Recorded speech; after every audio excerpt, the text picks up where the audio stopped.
For me, the regret of quitting is worse than just keeping going, where you never know it all and you're always learning. Black belt is just a white belt that doesn't quit. And that's literally it. I just never quit, and I don't intend to quit. A black belt in Brazilian Jiu-Jitsu, working with special needs as a professional career in itself. Welcome to another episode of the Project Peak Performance. Today I'm with Claire Lidyard, and I've got Ian joining me today to talk and unravel what it took to achieve a black belt status in Brazilian Jiu-Jitsu and that journey along the way. So welcome, Claire. Ultimately, let's start with who is Claire? And I know Claire really well because Claire's actually the godmother of my children.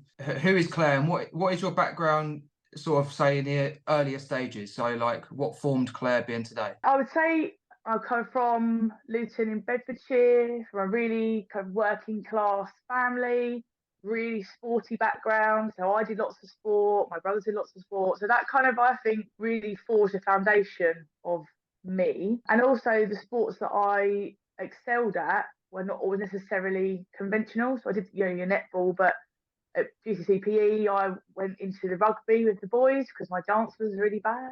So for me, the real foundation is that real kind of working class family is everything, underpinned by sport. Real, very physical family, and that's really sort of what forged me, I would say, in my early years. And that kind of took me through into uni, really. And I played rugby at university, and then finished university and was kind of a little bit lost, really, because I kind of started my career but didn't have that kind of structure of like an institution to get me into sport. So I sort of dabbled for a bit. I got a Staffordshire Bull Terrier, which meant, as you know, Roxy, who required an awful lot of exercise. So I started to think I could run. And then a friend of mine had actually started Brazilian Jiu-Jitsu. So at the age of 28, I started Brazilian Jiu-Jitsu, really. Which kind of run alongside my teaching career, working with some like unteachables, they were called, which I hate that phrase, but quite challenging young people in schools as a history teacher with a little bit of PE as well, wherever I could. And so that's probably me really up to that point. Claire, yeah. Can I ask on the black belt element of things? Because as someone that's been involved in mixed martial arts as a kid and then as an early teenager and sort of into my late 20s, not at any high level whatsoever, I must add, I've always held black belts in any discipline of martial arts like such a high regard, like ultimate level of respect.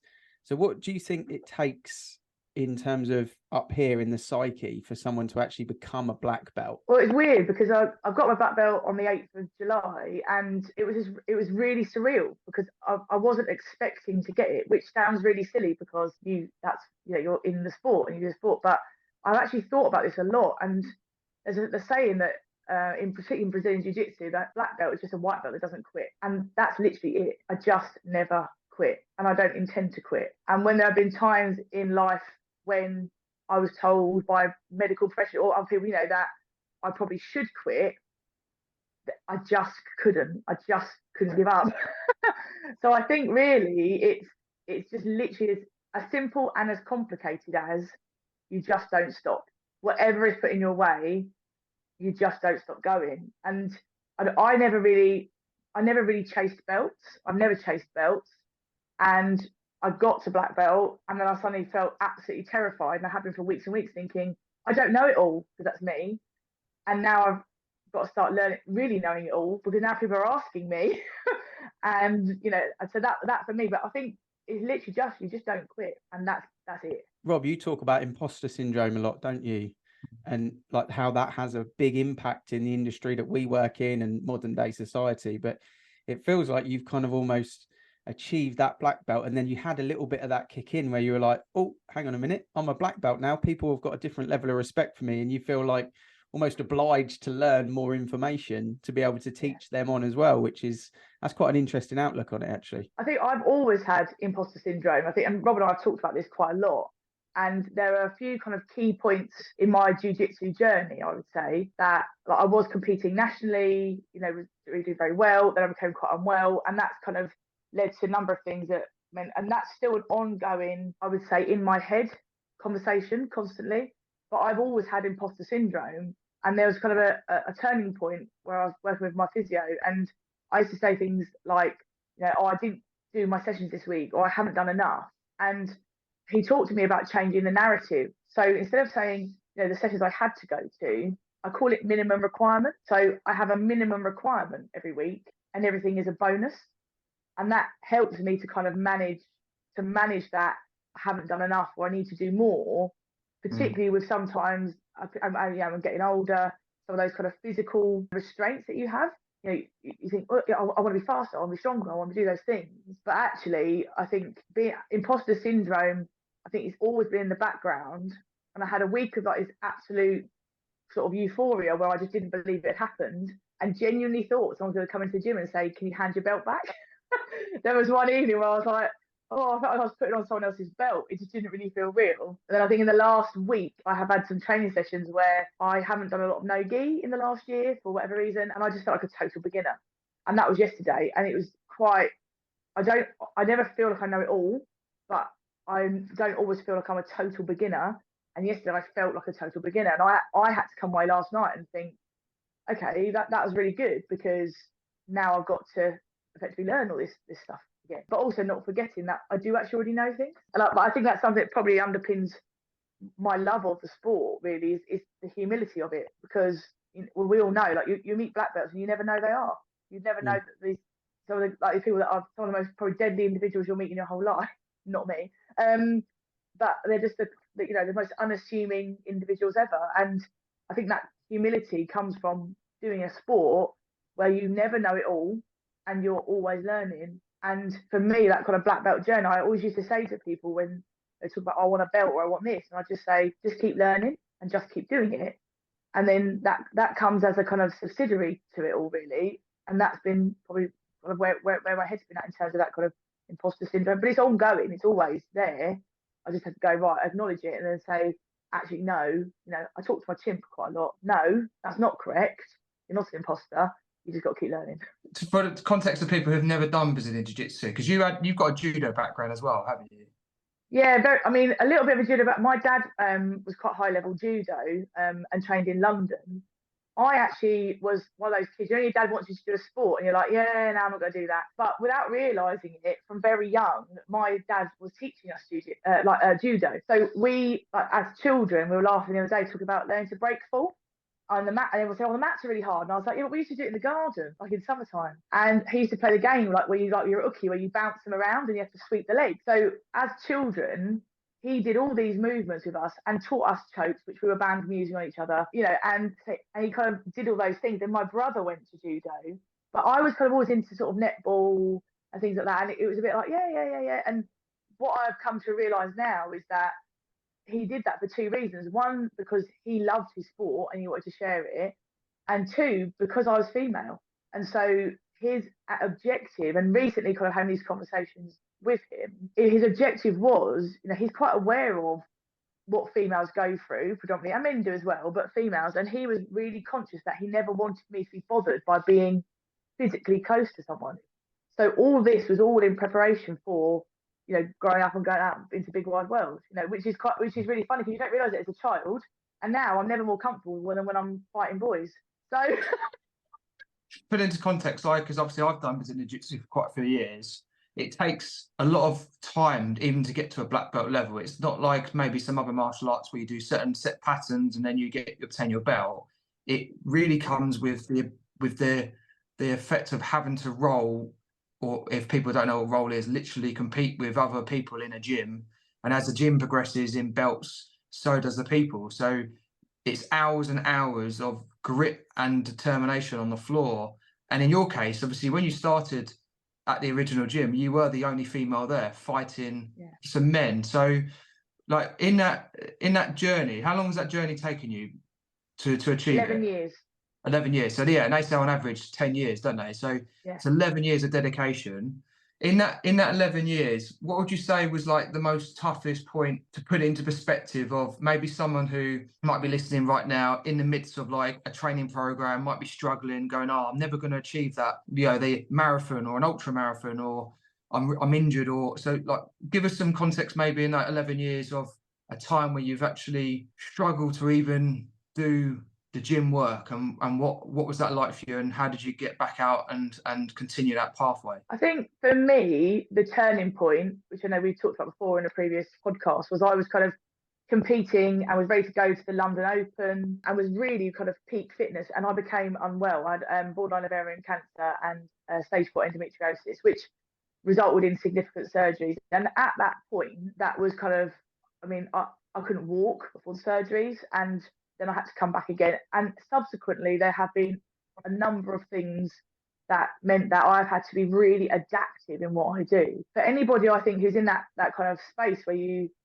think, I just can't do this anymore. And I absolutely do admit that there have been a number of times, and I think we've had conversations where I'm just like, I just can't, I don't think I can do this, actually. And I think it's been a combination of surround yourself with people who get you, but also who are kind of tough on you. And that whole thing that iron sharpens iron is like a real thing for me, and it's a real thing within our family that I'm going, I just can't do it. And everyone going, well, yes, you can. And that kind of unblinding face of the people that I have around me has probably been is a huge driving factor.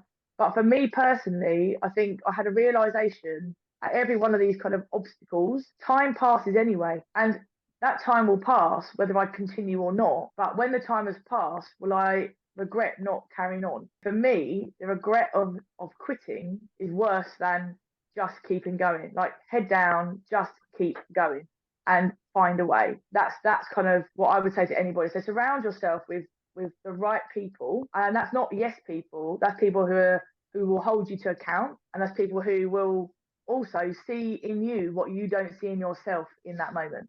And I think that's major for me.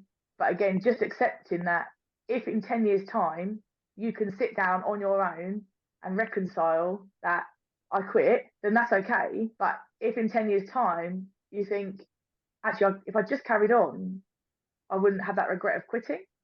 I think that's what I always hold with me. You know, oh, I don't feel like going, or oh, I've had enough, or I just can't do it. And that's really normal. And I think that's something that in sport I don't think necessarily is talked about enough, or any sort of performance. There are those moments where we call them in jiu-jitsu the plateaus, don't we, where you just have weeks and weeks where you just think, I am making no progress. In fact, I think I'm going backwards. But if you sit it out, then all of a sudden then you progress, you take that step. And I think that applies to everything. In every work environment, personal environment, you have to go through that period of being uncomfortable to then level up. And some people do that and some people don't. But I think that's what underpins it for me. That kind of time passes anyway. So I may as well do something purposeful with it. The regret that you talk about there, something I can relate to a lot, because I think I do endurance events, and the first time I kind of pushed myself way out of my comfort zone and ran a huge distance, I remember looking at the Garmin thinking, I've got another 18 hours of this running and I feel wrecked now.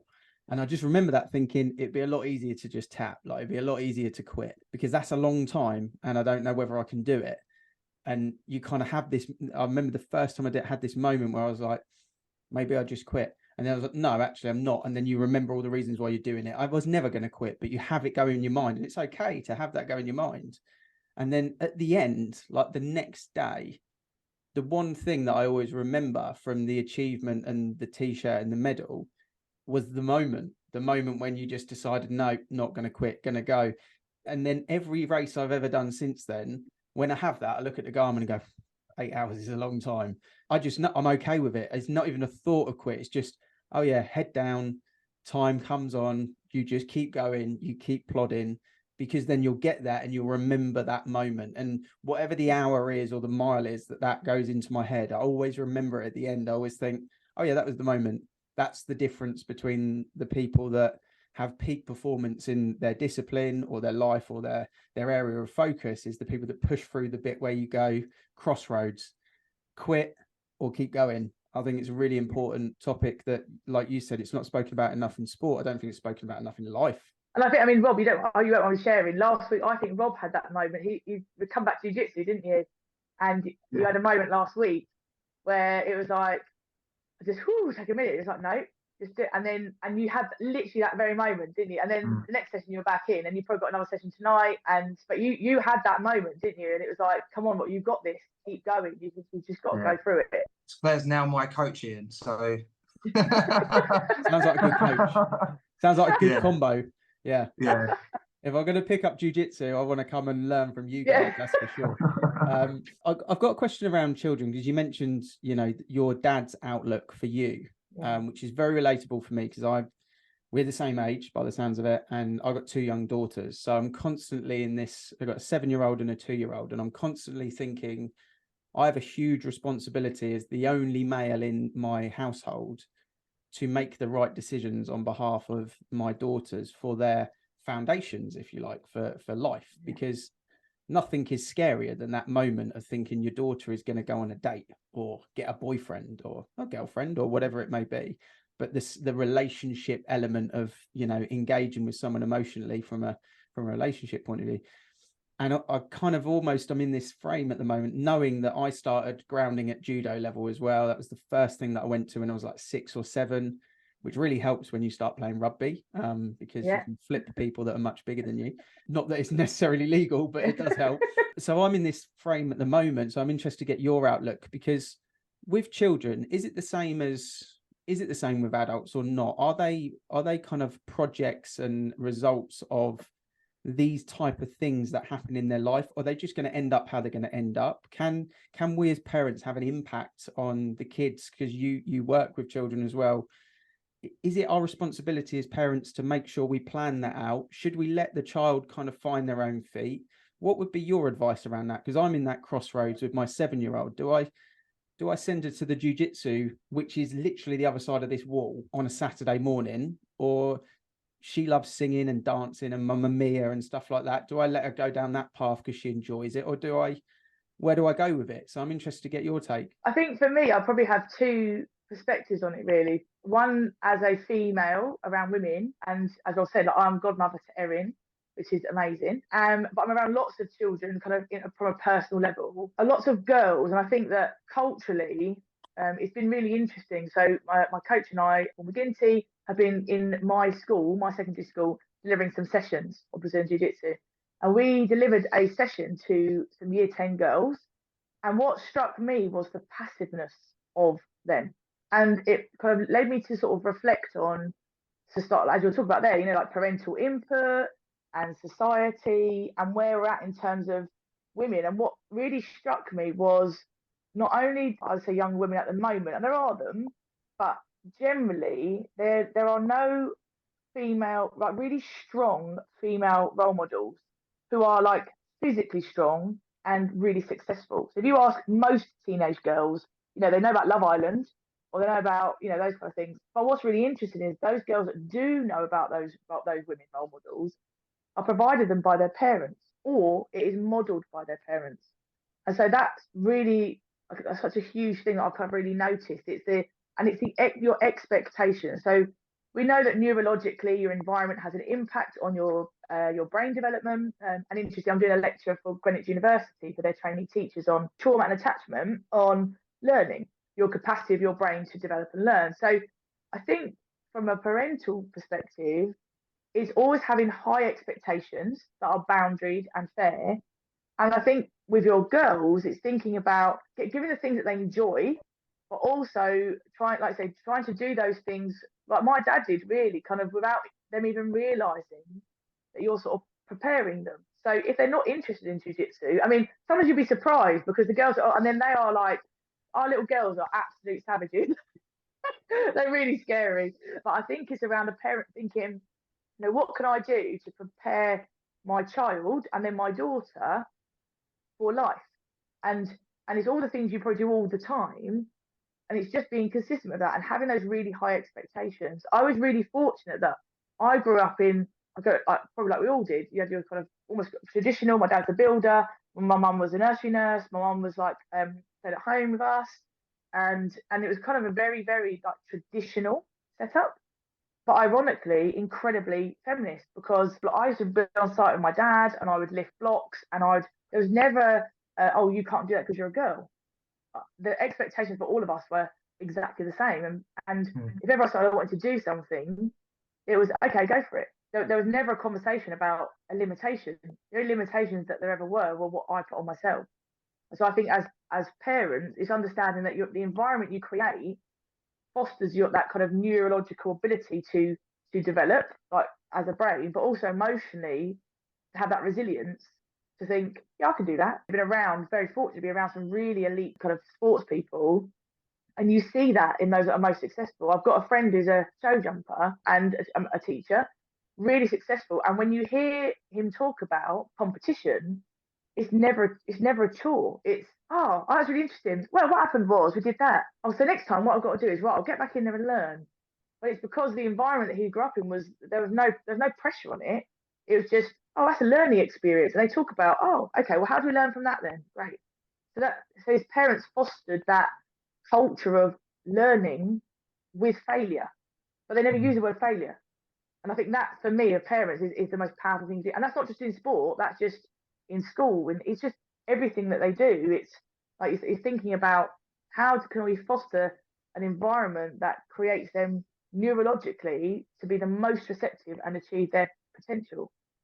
My partner Cal talks a lot about modelling, which, you know, Claire only met up with my partner Cal yesterday and the twins. So, like, we're very much, you know, you've got two special educational background sectors speaking together. And obviously, so I get Claire stuff and I get Kel stuff, but Kel talks a lot about modelling and even the early steps of how you treat, obviously, your partner, and also how you are as a dad, and then what they see you doing as well will be a massive model for them, their behaviours and their expectations. And I fundamentally believe that, like, if you treat your partner well and they can see that, then obviously when they come to that, that's the expectations that they see forming their own relationships that go, okay, if it is a guy or a girl or whoever it's a partner, I expect the same from me. So that's one of the learnings that I'll probably take from that. And obviously, like you said, Claire, that comes within the environments, doesn't it? So going back to peak performance, and we've called it a project because I think it's one of those things you can get to the peak,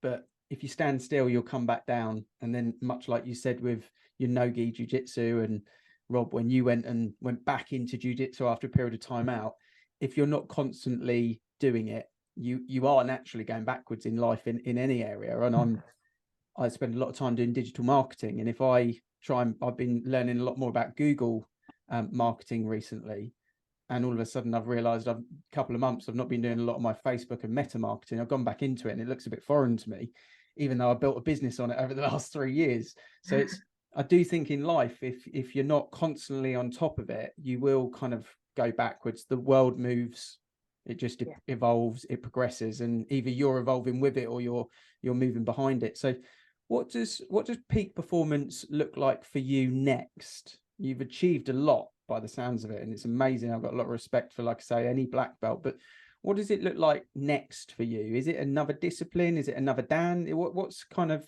for you personally, what does peak performance look like in your life over the next 2 years? I think for me, it's really establishing my own learning in jiu-jitsu. So although also I've learned a lot over the years, but it's establishing kind of a real, like, an academic study of it and factoring that into my life, which is manic at the best of times, but being in schools, but it's really thinking about and structuring how I'm going to do that. And also for me, it's developing as a coach. So I've been very fortunate that, you know, that's a role that the club is really facilitating for me, you know, and having spoken to our head coach, it's something that, you know, I now have to learn how to coach, because I was a long while ago a competitor. You know, I'm somebody who trains, but actually the next step for me is developing as a coach. And I think what's been really interesting is when I have reflections. So I have the ladies team that we're kind of developing, but I also coach the ladies we're in all of our kind of mixed sessions as well. And it's been really interesting to hear their perspectives. You know, have you heard of like a 360? You know, what you do it in work where you get a 360 and a view of everybody. So I kind of like to sort of check in and say, you know, what works well, and it's been really interesting to hear their feedback on the difference between my coaching style and the other coaches' coaching styles, which you're always going to get within that dynamic. One of the biggest reflections for me has been, as a female, I see different things. So it's really, for me, developing that, but also developing my confidence in delivering that. That, like, I know it's there, but it's kind of going, no, I do know it, and this is what we're going to do, and bringing some of those on. And I know that when I got my belt, I gave out my first stripe. So, and it was a really kind of sort of surreal moment where I'd got my black belt, And then I then went and handed three women their first stripes on their white belt. And it was like, my gosh, they are literally at the beginning of their journey. And I remember getting mine, like, and I was really fortunate. And I got mine from like Michelle Nicolini, who's the world champion, amazing. And then I thought, oh my gosh, this was like a thing in me to go, I've got to step up as a coach because I've got to now bring these women on, like I was brought on, and find my own way of doing it, because everyone has their own way, and I've been influenced by a lot of different coaches, but finding my way, refining that as a skill, and also kind of forging that within a like an arena where there are some phenomenal female coaches, but it's not really common. And so that's probably the next step for me, really. Yeah, interesting. I think it's very different, isn't it? As an individual performer, jiu-jitsu is individual. In reality, it's you versus someone else, but I guess you could say it's you versus you. But to then go into coach and to teach that, you have to have a totally different outlook on, it's not just you. It's not just, you might be a very disciplined person. You might be coaching someone that isn't very disciplined, but is very talented. And you then have to diversify your own opinions and your own outlooks. And that, I guess, falls a little bit back on parenting. You know, it's just you, isn't it? And then all of a sudden it's like, right, it's a different outlook, because, you know, I'm not a 7-year-old girl. So I've got to have a different view of how things work. So, like, an interesting one, obviously your background in special needs teaching, and also lead, I think, was it you're a lead towards delivering special needs within like the county area for sort of schools. Like, with your learnings in the background of like neurodiverse children, like, what would you say you've had the biggest learnings you've had from that? Like, what have you found out the most, and maybe about for peak performance, like mindset wise, or anything that you feel that you could probably impart to listeners out there of maybe rethinking about some of the things they might not necessarily know about how maybe the mind works towards getting to that peak performance level? For me, it was behaviour is communication, and that's a principle, like sort of nurture principle of the program. But I think that really underpins everything for me in terms of, like, so I found the neurology of the brain years and years ago. I went to a lecture and there was a neurosurgeon from Alderhay was there, and then all the other kind of lectures and stuff were going on, and he was there and he was talking about the brain. And it was at that point that science and education weren't really kind of lining up. And I thought, God, this is massive. Like, you know, really understanding how the brain, you're literally governed by your brain. I don't know why I hadn't thought that understanding someone's neurology means that I can give them optimal educational performance. Like, I can understand that. And from that literally for me was a turning point in my career. And I wasn't a Senko then. I was a history teacher. And I'd just gone to a conference and I thought, oh, that interests me, because I'd always worked with kind of really low ability or special needs pupils. That was the turning point for me, really. And I think going forward, it's just been understanding that behaviour is communication, and my job is to unpick why. It's all about the whys, and also supporting other professionals in having the emotional resilience to also unpick the whys. So when I have a teenager who is huffing and puffing and shouting around, and I'm not reacting and I'm just giving them space, it's then supporting other adults and understanding that this isn't about me winning or them losing, or about control and power. It's about my role is facilitating them to be able to learn to manage, and then supporting other people to do that. So that, for me, education has been the biggest one, because that does lead to peak performance. Working with special educational needs has helped me to understand myself, which then means that I can, you know, hopefully reach my peak performance. So I think that learning, and children teach us so much anyway. I think that, like, you just watch them and they're just brilliant. But for me, it's behaviour is communication, and understanding why, and always questioning why. You know, well, why have they done that? Or why didn't they understand that? Or why didn't that make sense? And I think that's been the biggest thing for me, and creating that kind of that safe space for children to just be who they are in my classes or around, that you can be as quirky as you like. That's fine. That's who you are. And so it's creating that safe space, really. So yeah, behaviour is communication, and creating a safe space of where we understand, I have high expectations, you know, and we have to sort of think about how do we create children who can go out to be productive and purposeful adults and can contribute to society. That's the aim for me in education, which unfortunately, and Kel will say the same, particularly in kind of mainstream at the moment, is not always at the forefront. We get performance tables and Ofsted, but that really underpins it for me. If you understand how someone's brain works, then you can support them in peak performance. There's an element of their contribution, and also with children, it's parental as well. But really, that for me underpins everything. Understand how the brain works, and then you can support that development. You said about getting children to be themselves in their class and having that safe environment. Do you feel like going forward with like maybe the way the school system's set up, that you are boxed into whether you're a success or you're a failure based on some of the classes you might not even be interested in? Like myself, ADHD brain. Some of the classes I went to school just didn't inspire me, but others I felt really successful in. So, but overall, school was quite a capped environment for me until I stepped out of it and found my own self. But do you find your learnings from the children who just be, and then you can see them develop into their own selves because they're not masking, they're in their own environments? Do you see with your learnings from a children environment, do you see that a lot within just general adults in themselves, masking a lot? That is quite exhausting. Then they fail with obviously peak performance because they're either in the wrong environments, they can't communicate their behaviours. Like, do you see that a lot?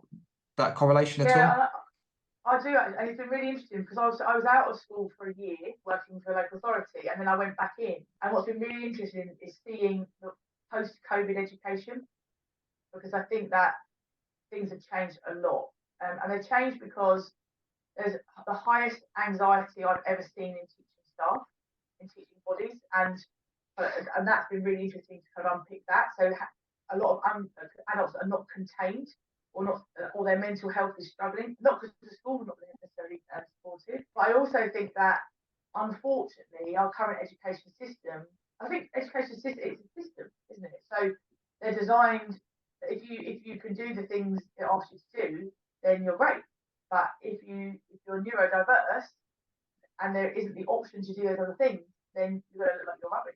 And I mean, the government's kind of phasing out a lot of previous qualifications, getting rid of BTEC, things that were a lot more practical based, even to a point where you've got rid of all coursework in subjects. And when we did our exams, we sat 18.5 hours of exams. They now sit 33.5 hours of exams in 3 weeks, which for somebody with working memory is just a nightmare. And so the system itself is not set up for neurodiversity unless you can manage that at its highest academic ability. But sometimes that can come at a cost of your emotional state or your mental health.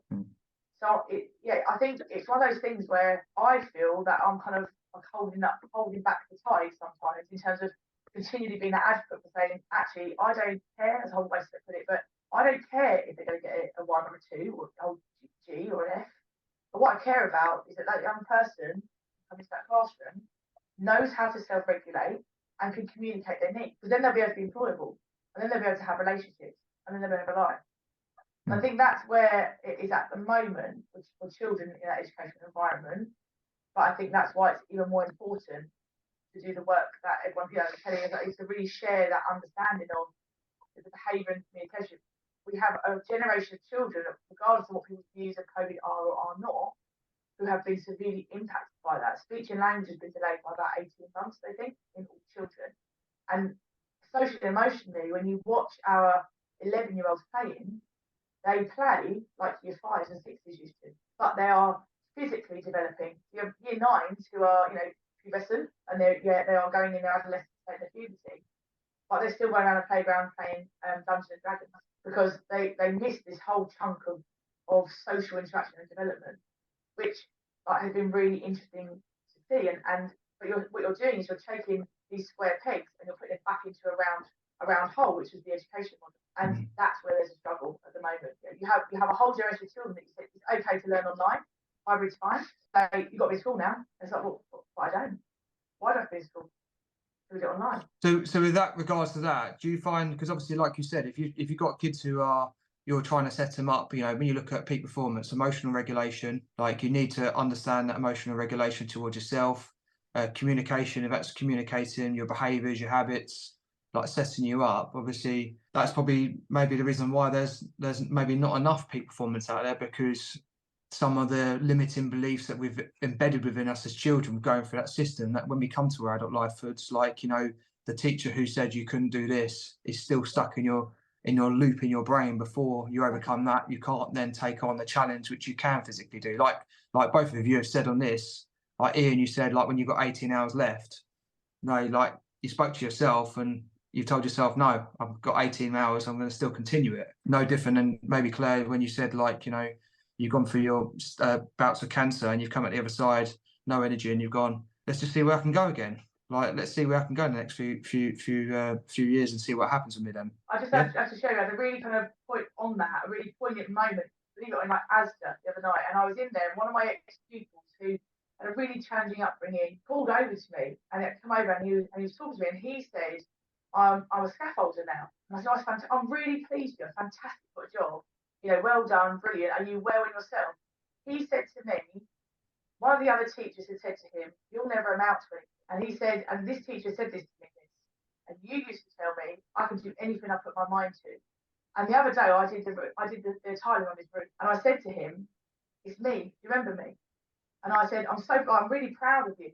And then he said to me, I mean, he must be like 20, and he said, are you okay? How are you? Are you okay for money? Do you need to pay for your shopping? And I honestly nearly cried. And I'm not really a crier. And I honestly nearly cried. And I thought, my gosh, that is why we do the job we do. And that's why it's so important. Because in all of that, you know, his concern was, you know, I'm 40 this year, I'm fine. But can I get your shopping for you? Is everything okay? Well, he's learned those skills and that respect. And I thought that was just so moving. And that's why that being that advocate. And he's got ADHD. And he said, oh, I'm being assessed for ASD. And I was like, doesn't change you're a good person. He was like, oh, it's true. Yeah, all right. And so that, you give that to someone, and that's what we all do in our jobs and when we share information. It means that even in the darkest of times, that little light that says, oh, actually, I'm not a bad person, or I'm not just disorganised or scatty. It's just who I am. And that's why it's important, I think. It's powerful. There's a lot of takeaways in this episode. And I think on that last point there, one of the things that I was thinking when we were talking in the middle and at the end there was, I think our job as coaches or leaders or parents or people, just good people in general, is to try and create an environment for people, a positive environment for people that's got good variety, especially with kids, and not an agenda-led maze. And I think we could do a whole nother episode on society and current education systems and things like that as well. But I think sometimes that's the framework that's been given to a lot of children, is they're given an agenda-led maze, which if you keep turning the wrong way and getting doors and no's and negatives, it's not a nice environment. It should be an open, varied sort of variety environment for people to work, live, or grow up in. And then I really took away what you said about goals as well, making them just a time commitment, rather, you know, just simplifying it, not making it this big pedestal where a lot of people feel that's hard, I'm going to quit, you know, or it's too big a goal. And actually it's just a commitment to time. It's going to happen at some point. You just commit to time, and that's quite powerful as well. It's definitely highlighted the fact that doing something is very different to coaching someone on something. Doing something yourself and training someone is totally different things. And I think, to summarize, a child's brain or a human's brain is not meant to be controlled.